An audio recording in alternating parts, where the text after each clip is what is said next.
Okay, I understand. I will expand the English script significantly, adding more detail, context, and emotional depth to reach that 8 to 10 minute voiceover target, while keeping it smooth and continuous. Here is the extended script. You know, there's news hitting the baseball world right now, specifically from the Los Angeles Dodgers camp. That just feels heavy.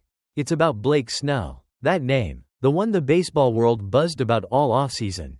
The guy the Dodgers finally signed to a massive, eye-popping $182 million contract, hoping he'd be a cornerstone of their already stacked rotation. Well, he's running into trouble, big trouble. Things seemed, for a brief moment, like they were finally heading in the right direction. Snell, who was placed on the 15-day injured list back in early April because of inflammation in his throwing shoulder, had started the slow, often tedious process of recovery.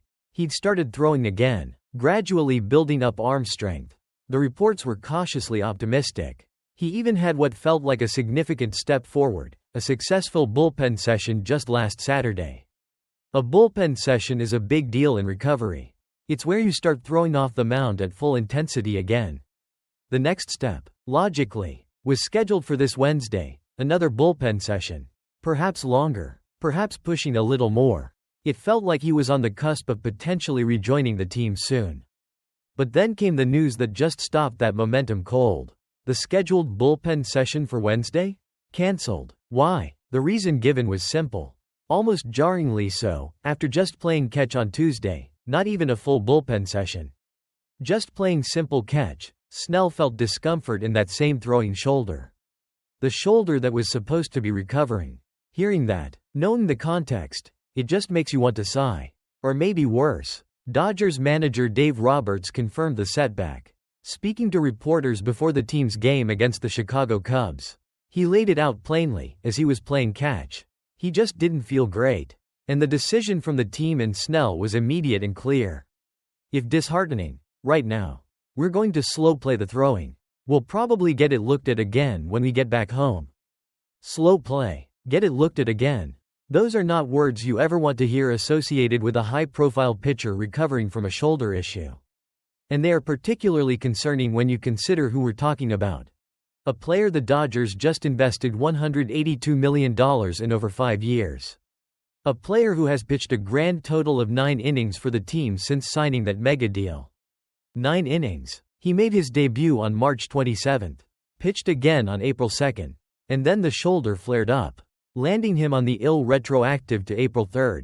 He showed flashes in those 9 innings, with an impressive 2.00 ERA, but it was barely a cup of coffee before the injury struck. Think about the context of that contract for a second. $182 million over 5 years.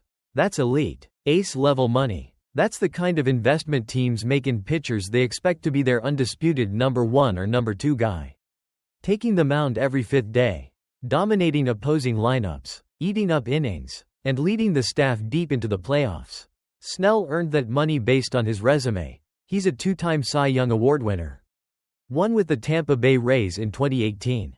And most recently, a dominant season in 2023 with the San Diego Padres where he absolutely stifled hitters. Leading the league in ERA and showing off that nasty fastball-slider combo that makes him so effective. He was the top free agent pitcher available for a reason. The Dodgers, in their highly publicized, historically expensive offseason, were assembling what looked like a baseball superpower. They brought in Shohei Ohtani, though not pitching yet. Signed Yoshinobu Yamamoto to a record deal for a pitcher. Retained core guys. And then, relatively late in the offseason, landed Snell. He was meant to be the final, perhaps biggest, piece in building a rotation that could withstand the grind of a long season and the intensity of the postseason. With Clayton Kershaw recovering from surgery and Yamamoto being new to MLB. Snell's experience and proven dominance were supposed to be invaluable. But he signed late, had a truncated spring training, and almost immediately after the season started, the shoulder problem surfaced. And now, this setback, while manager Roberts is putting on a brave face, saying things like, with the situation where we are on the calendar. Not concerned at all, and emphasizing the long-term picture, it's about later on in the season. And if there's any type of discomfort, let's not try to fight through it. The reality of the situation is inherently concerning. Think about it. A pitcher who makes his living throwing a baseball felt discomfort in his throwing shoulder just from playing catch. That's a very low-intensity activity compared to throwing a full bullpen or pitching in a game.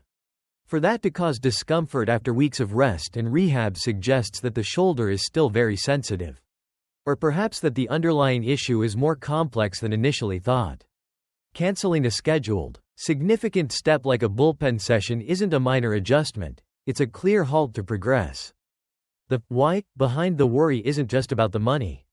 Though that's a big part of it. It's about the shoulder itself.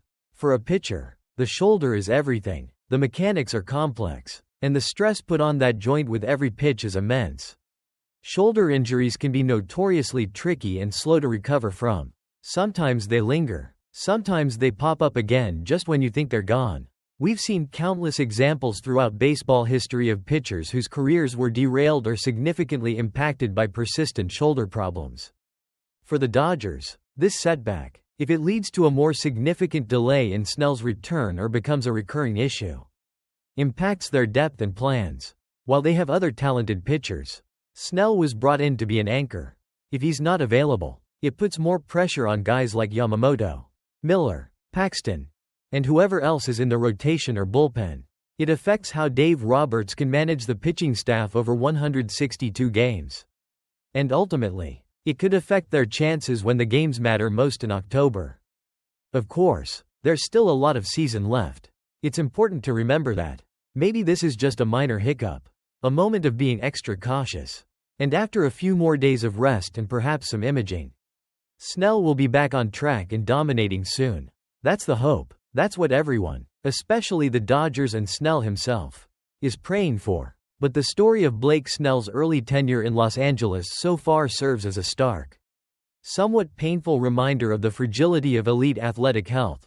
It shows that even with a massive investment, even with all the medical technology and expertise available, sometimes the human body just doesn't cooperate. It highlights the inherent risk in those enormous contracts, particularly for pitchers, where one wrong movement or one lingering ache can derail everything. It's the business side of baseball clashing with the unpredictable reality of physical performance. Dodgers fans will continue to watch and wait, holding their breath with every update. The biggest hope right now isn't just for Snell to get back on the mound, but for him to get back and stay back, healthy and effective. Because, sometimes, the most valuable thing in professional sports isn't the trophies, or the accolades, or even the 9-figure contracts. It's simply consistent, reliable, good health.